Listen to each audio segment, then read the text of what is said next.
Saya Haikal Nurdianri, NPM 2305, bicara 2. Saya Fernanda Rabeza, NPM 2343, sebagai juru bicara 3. Halo, kami dari tim Kontra. Saya sendiri Sinja Madra Indonesia, NPM 23202, di sini sebagai juru bicara 1. Saya Nur Fitriansyah, NPM 23058, sebagai juru bicara 2. Saya Nabila Sujarmanto, NPM 23225, sebagai juru pembicara 3. Selamat menyaksikan. Baiklah, kami dari tim Pros yang memaparkan argumen kami terkait kasus administrasi Laut Tiongkok Selatan. Hari ini kita berada di persimpangan jalan peradaban modern. Pertanyaan mendasar yang harus kita jawab dalam mosi debat kali ini bukanlah sekedar siapa yang berhak atas 1000 rintil karang di lautan luas, melainkan sebuah pertanyaan yang jauh lebih esensial. Apakah dunia internasional akan dipandang oleh prinsip supremasi hukum yang beradab, atau kita akan mundur ke masa ke-8 di mana hukum rimba berlaku, di mana negara yang kuat secara militer bebas menyiksa negara yang lebih kecil.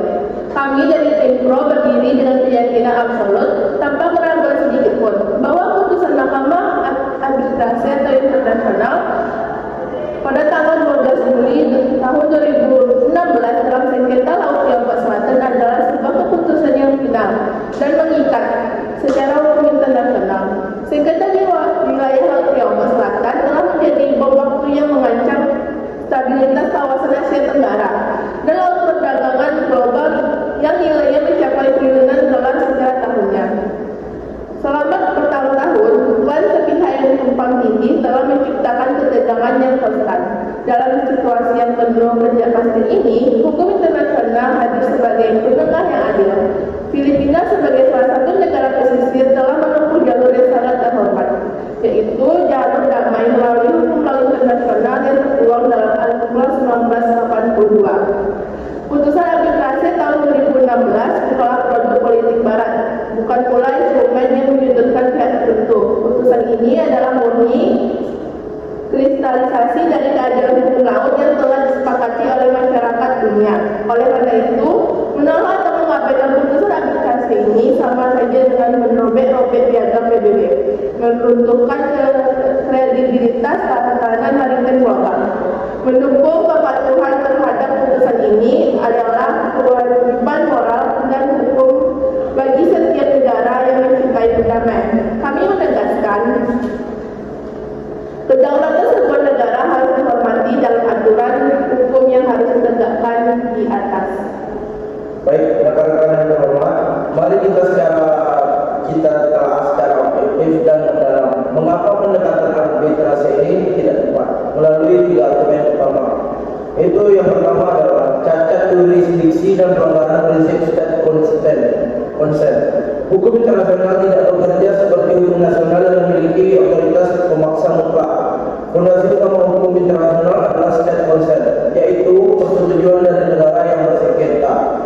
Ketika Tiongkok meratifikasi UNCLOS pada tahun 1996, mereka telah mengajukan deklarasi pengecualian resmi pada tahun 2006 berdasarkan pasal 298 UNCLOS.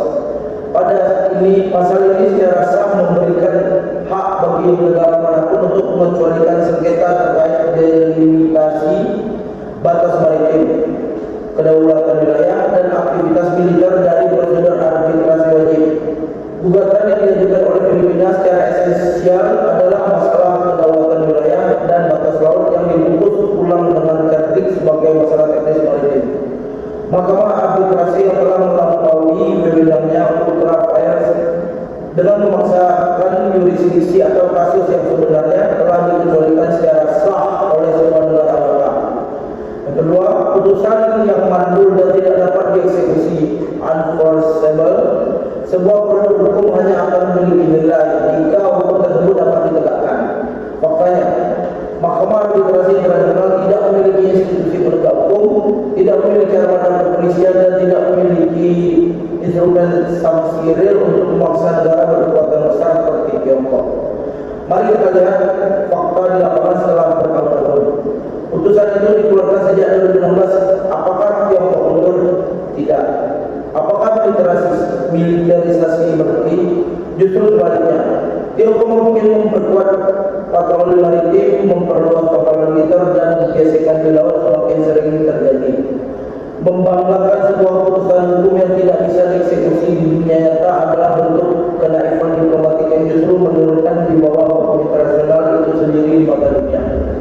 Yang ketiga yaitu merusak arsitektur diplomasi regional ASEAN. Pendekatan hukum formal selalu menciptakan situasi zero sum game, di mana ada satu pihak yang menang mutlak dan satu pihak yang kalah mutlak. Logika manakala ini telah mengajukan solidaritas internal ASEAN karena negara-negara anggotanya terbelah dalam menyikapi putusan ini. Putusan ini membuat Tiongkok mengambil posisi defensif yang lebih agresif dan membuka pintu lebar-lebar bagi intervensi militer kekuatan asing dari luar kawasan seperti Amerika Serikat dengan dalih-dalih operasi kebebasan navigasi. Hal ini membuat Tiongkok Selatan menjadi medan pertempuran hegemoni kekuatan global, great power rivalry, yang sangat berbahaya bagi keselamatan rakyat Asia Tenggara. Terima kasih. Baik rekan-rekan sekalian, yaitu perdebatan sosial ini mari kita refleksikan sebagaimana masa depan kita yang akan diwariskan kepada generasi yang mendatang. Jika kita menerima argumen tim kontra yang menyatakan bahwa putusan arbitrase ini harus diabaikan hanya karena salah satu pihak adalah negara adidaya yang sangat menolak patuh, berbahaya. Kita sedang melegitimasi sebuah dunia di mana unsur militer dan kekuatan ekonomi menentukan kebenaran. Jika logika itu yang kita pakai, maka hukum internasional tidak lebih dari sekedar lelucon, dan negara-negara berkembang yang kecil akan selalu menjadi korban dari intimidasi negara-negara besar. Putusan arbitrase 2016 bukanlah selembar kertas kosong yang tidak memiliki nilai. Ia adalah sebuah bacaan offline, sebuah prosedur hukum yang memberikan kepastian jaminan perlindungan bagi negara-negara pesisir di Asia, termasuk Filipina, Vietnam, dan Malaysia. Dan bahkan Indonesia yang menjadi wilayah ZEE, Natuna utaranya kerap kali diganggu oleh klaim dan cash lain disebut. Putusan ini memberikan dasar hukum yang solid bagi diplomasi untuk terus menegakkan aktor yang melanggar aturan agar kembali ke meja perundingan dengan koridor hukum yang jelas.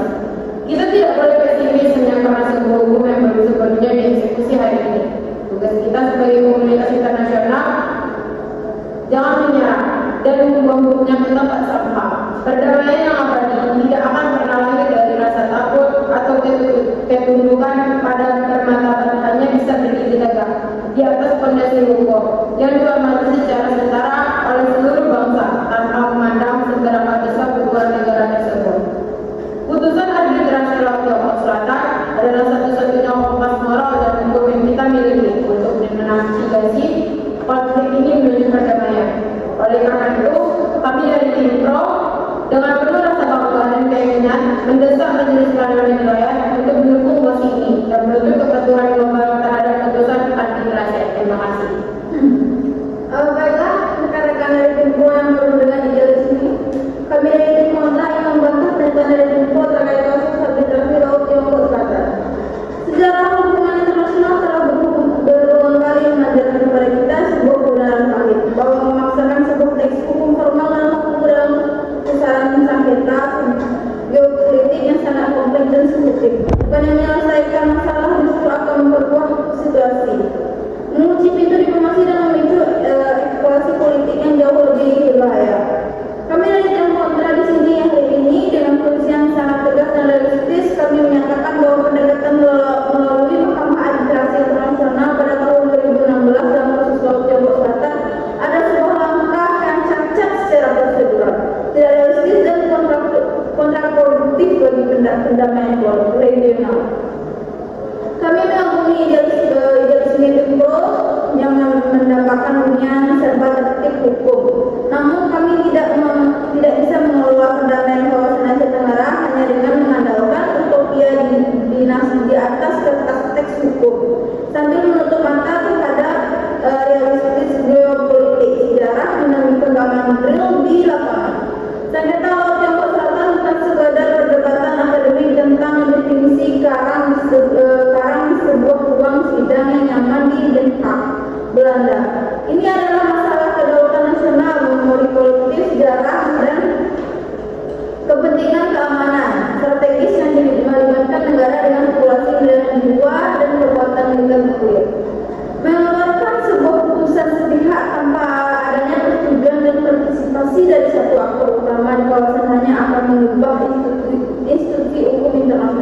menjadi panggung realitas politik yang memecah belah.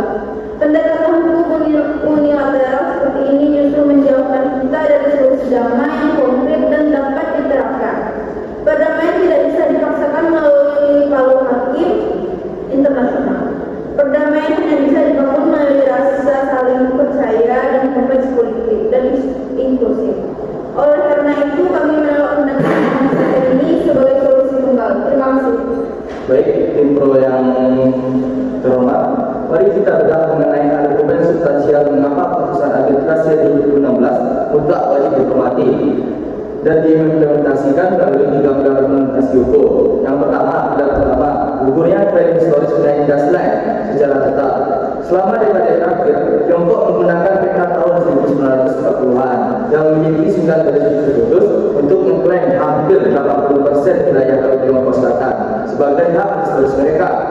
Mahkamah arbitrase dengan sangat tegas memutuskan bahwa klaim hak historis tersebut tidak satupun sama sekali di bawah UNCLOS 1982. Ketika Tiongkok meratifikasi UNCLOS pada tahun 1996, mereka secara hukum setuju bahwa segala klaim maritim harus tunduk pada konvensi modern ini. Hak historis pra-UNCLOS otomatis gugur dengan hukum.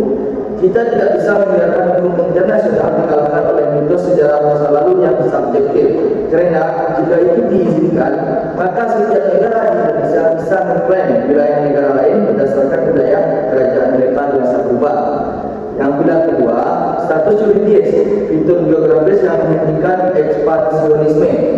Tiongkok secara agresif melakukan reklamasi masif pada karang-karang kecil di Kepulauan Spratly seperti Mesquite Reef, Subi Reef, dan Fiery Cross Reef, mengubahnya menjadi pulau buatan lengkap dengan landasan baku militer, lalu mengklaim hak zona ekonomi eksklusif atau ZEE sejauh 200 mil laut di sekitarnya. Putusan arbitrase memotong strategi militerisasi ini dengan menyatakan bahwa putusan tersebut hanyalah bantuan atau ROK atau sultan surut laut intervention, bukan pulau sejati sesuai dengan pasal 121 ayat 3 UNCLOS. Karena tidak dapat menyokong kehidupan manusia atau ekonomi secara mandiri, fitur tersebut tidak memiliki hak ZEE atau landasan kontinen. Implikasinya jelas, tindakan Tiongkok yang menghalangi nelayan Filipina atau mengeksplorasi minyak wilayah tersebut adalah tindakan ilegal yang melanggar hak berdaulat negara lain. Pilar ketiga, validitas jurisdiksi mahkamah. Tim kontra kemungkinan besar akan berargumen bahwa arbitrase ini tidak sah karena Tiongkok menolak hadir. Namun kita baca pasal 288 ayat 4 UNCLOS yang menyatakan bahwa jika terjadi sengketa mengenai apakah pengadilan memiliki jurisdiksi atau tidak, maka masalah tersebut diputuskan oleh pengadilan itu sendiri kompeten berdasarkan lampiran 7 Aneks 7 UNCLOS. Ketidakhadiran salah satu pihak tidak dapat menghentikan jalannya persidangan. Putusan tetap sah dan mengikat secara hukum bagi kedua belah pihak yang telah meratifikasi UNCLOS. Hukum tidak boleh tunduk kepada pokoknya salah satu pihak yang bersengketa. Terima kasih. Rekan-rekan yang terhormat, saat ini kita sampai pada kesimpulan dari debat ini. Mari kita luaskan kacamata idealisme hukum yang sempit dan mari kita lihat realitas dengan kacamata ketatanegaraan dan diplomasi yang bijaksana. Mengungkapkan putusan arbitrase 2016 sebagai satu-satunya solusi adalah tindakan berbahaya, karena itu seperti memberikan obat yang salah untuk penyakit yang sangat kronis. Kita tidak bisa menyelesaikan sengketa geopolitik yang melibatkan harga diri sebuah bangsa yang besar hanya dengan bersandar pada penutup hukum barat yang mengabaikan sejarah Asia. Jalan keluar sejati untuk Laut Tiongkok Selatan bukanlah melalui konfrontasi hukum di meja peradilan yang memicu ketegangan tanpa akhir. Kunci perdamaian di kawasan kita terletak pada diplomasi yang inklusif, fleksibel, dan pragmatis. Sejarah membuktikan bahwa sengketa maritim yang berhasil diselesaikan di Asia selalu dicapai melalui negosiasi bilateral langsung atau multilateral yang mengedepankan prinsip saling menguntungkan, seperti konsep pembangunan bersama untuk pengelolaan sumber daya alam dan perikanan, tanpa harus memperdebatkan garis batas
ini kurang dan